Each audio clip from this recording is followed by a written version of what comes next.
17/11/2020 की साकार महावाक्यों में प्यारे बाप दादा ने कहा, पहले मुख्य पॉइंट सुनेंगे। पहले तुम बच्चों को अंतर्मुखी होना है। जास्ती टिक नहीं करनी है। अंदर घुसते हैं तो बहुत चित्र देख पूछते ही रहते हैं। पहले एक ही बात में समझानी है, जिससे पूछने की मार्जिन न मिले।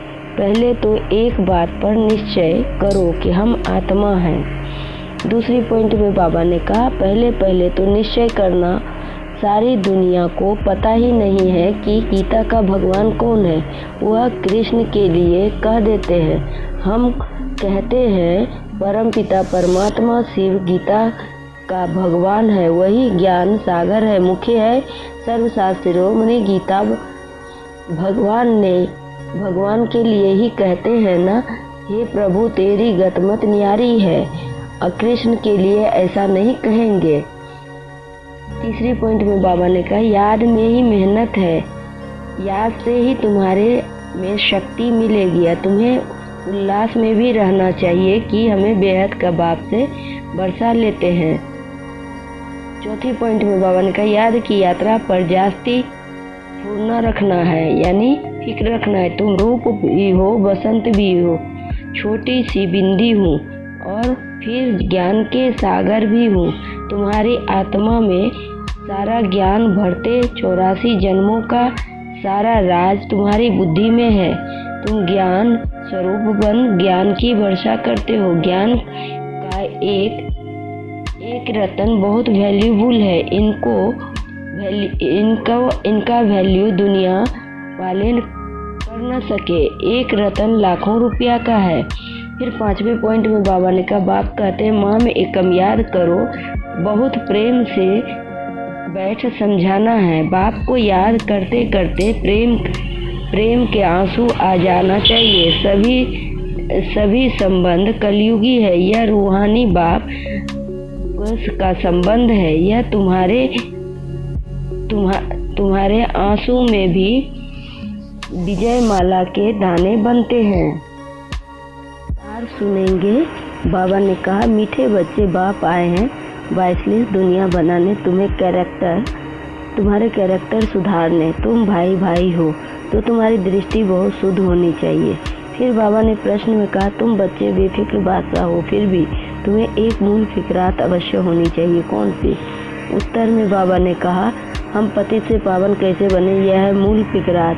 ऐसे न हो कि बाप का बनकर फिर बाप के आगे सजाएं खानी पड़े, सजाओं से छूटने की फिक्र रहे, नहीं तो उस समय बहुत लज्जा आएगी। बाकी तुम बेपरवाह बादशाह हो, सबको बाप का परिचय देना है। कोई समझता है तो बेहद का मालिक बनता नहीं है। कोई समझता है तो बेहद का मालिक बनता नहीं है।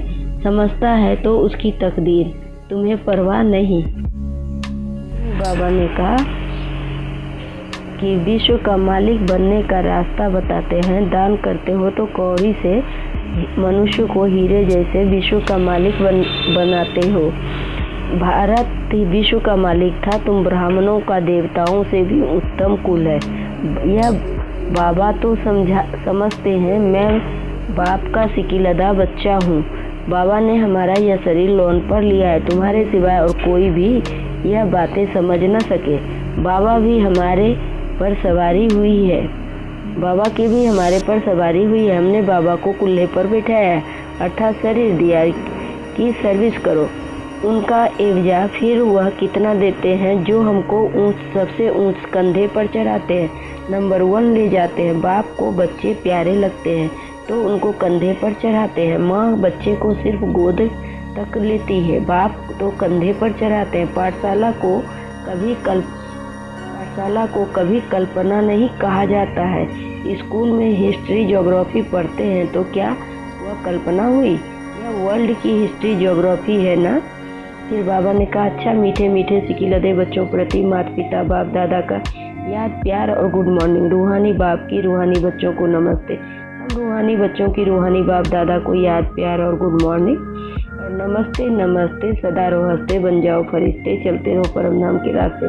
शुक्रिया बाबा, पद्मा पदम शुक्रिया बाबा। धारणा के लिए मुक्ता। पहली पॉइंट, बहुत प्रेम से बैठ रूहानी बाप को याद करना है। याद में प्रेम के आंसू आ जाए, वह आंसू विजय माला का दाना बन जाएगा। अपना समय भविष्य प्रारब्ध बनाने में सफल करना है। दूसरी पॉइंट में बाबा ने कहा, अंतर्मुखी हो, सबको अल्प का परिचय देना है, ज़्यादा टिक नहीं करनी है, एक ही फूरना रहे कि ऐसा कोई कर्तव्य ना हो जिसकी सजा खानी पड़े। फिर वरदान में बाबा ने कहा, शुभ भावना से सेवा करने वाले बाप समान अपकारियों पर भी उपकारी भव। शुभ भावना से सेवा करने वाले बाप समान अपकारियों पर भी उपकारी भव। स्पष्टीकरण, जैसे बाप अपकारियों पर उपकार करते हैं, ऐसे आपके सामने कैसी भी आत्मा हो, लेकिन अपने रहम की वृत्ति से, शुभ भावना से उसे परिवर्तन कर दो। यही है सच्ची सेवा। जैसे साइंस वाले रेत में भी खेत पैदा कर देते हैं, ऐसे साइलेंस की शक्ति से रहम दिल बन अपकारियों पर भी उपकार कर धरनी को परिवर्तन करो। स्व परिवर्तन से शुभ भावना से कैसी भी आत्मा परिवर्तन हो जाएगी, क्योंकि शुभ भावना सफलता अवश्य प्राप्त कराती है। फिर बाबा ने स्लोगन में कहा, ज्ञान का सिमरन करना ही सदा हर्षित रहने का आधार है। ज्ञान का सिमरन करना ही सदा हर्षित रहने का आधार है। ओम शांति। ओम